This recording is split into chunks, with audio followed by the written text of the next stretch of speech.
কেমন ছিল বিশ্বনবী হজরত মুহাম্মদ সাল্লাল্লাহু আলাইহি সাল্লামের ঘরবাড়ি, এই কৌতূহল মেটানো যাচ্ছে ঢাকাতেই।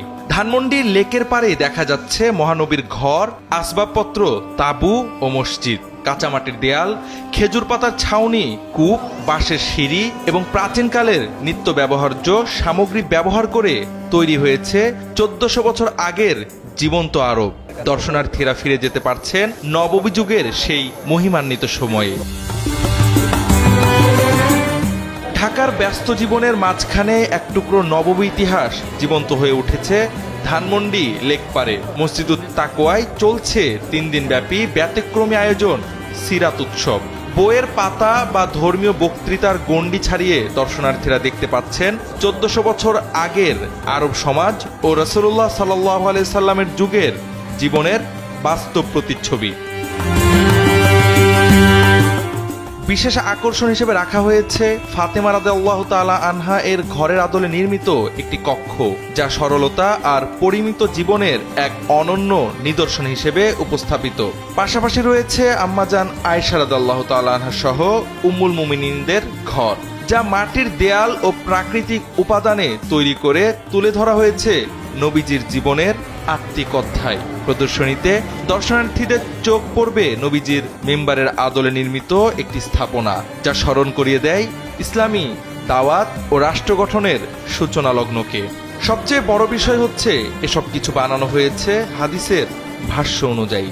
সিরাত নিয়ে যারা ন্যূনতম পড়াশোনা ও জানাশোনা রাখেন, তারা এই দৃশ্য দেখে আপ্লুত হচ্ছেন।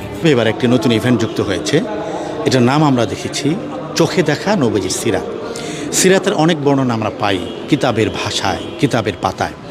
সেখানে আমরা নবীজির ঘর কেমন ছিল তার চিত্র পড়ি, মসজিদে নববী কেমন ছিল তার চিত্র অধ্যয়ন করি, আমাদের আয়েশার ঘরটা কেমন ছিল সেটা আমরা অধ্যয়ন করি। কিন্তু আমরা এবার মসজিদে তাকওয়াতে এমন একটা আয়োজন করেছি, কিতাবে আপনি যেটি পড়েছেন, বইয়ের পাতায় আপনি যেটি পড়েছেন, সেটি আপনি চোখে দেখবেন। আমরা হাদিসের ভাষায় যেভাবে রসুলের সিরাতটা পড়েছি, অধ্যয়ন করেছি, এবং শামাইলে তিরমিজির মধ্যে যেভাবে আমরা হাদিসের ভাষা অনুযায়ী আল্লাহ রসুল সাল্লাল্লাহু সাল্লামের রওজা মুবারক কেমন ছিলেন, তা আল্লাহ রসুল সাল্লাল্লাহু সাল্লামের মিম্বার কেমন ছিল, আম্মাজান ফাতেমা রাদিয়াল্লাহু তাআলা আনহার ঘরটা কেমন ছিল, এবং কি আরবের কূপগুলো কেমন ছিল, সেইটা আমরা হাদিসে পড়েছি। সেটা বাস্তবিকভাবে তাকওয়া সোসাইটি যে এত সুন্দর একটা আয়োজন করছে, যে একবারে হাদিসের নমুনায় হুবহুব তারা সর্বোচ্চ চেষ্টা করেছে হুবহুব নমুনাটাকে মানুষের সামনে পেশ করা। শুধু বড়রা নয়, স্কুল কলেজের ছাত্রছাত্রীদের মধ্যেও দেখা যাচ্ছে ব্যাপক আগ্রহ। পাঠ্যপুস্তকে পড়ে আসা ইতিহাস এখানে বাস্তব রূপে দেখা যাচ্ছে। ফলে শিশু কিশোরদের মধ্যেও ইসলামী ইতিহাস ও সিরাত সম্পর্কে জানার একটি নতুন আগ্রহ তৈরি হয়েছে। অনেক প্রতিষ্ঠান থেকে দলগতভাবে শিক্ষার্থীদের নিয়ে আসা হচ্ছে প্রদর্শনী ঘুরে দেখাতে। আমার যে নবীজিদের বই সেগুলো পড়ে নবীজের জীবন কাহিনী জানতাম, বাট আমি কখনো চোখের সামনে উদাহরণগুলো দেখিনি। যেমন নবীজির ঘর আজকে কীরকম ছিল, নবীজির জিনিসপত্র, বিছানা, বালিশ সব দেখে আমার খুবই ভালো লাগছে। এবং আমার জীবনের প্রথম এটা, আমি এর আগে কখনো এরকম এক্সাম্পল দেখি নাই, নবীজির ঘরের এরকম এক্সাম্পল দেখি নাই।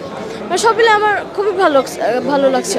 প্রতিদিন সকাল 10টা থেকে রাত 9টা পর্যন্ত দর্শনার্থীদের জন্য উন্মুক্ত এই সিরাত উৎসব শুরু হয়েছে বুধবার, শেষ হবে শনিবার। মাত্র 3 দিনের এই আয়োজন সীমিত সময়ের হলেও এর আবেদন ও প্রভাব দীর্ঘস্থায়ী হয়ে থাকছে দর্শনার্থীদের মনে।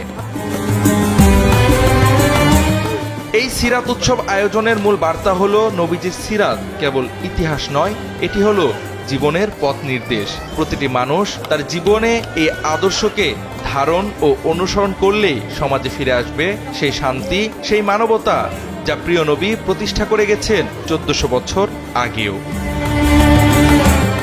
জাওয়াদ আহমদ, সময়ের আলো।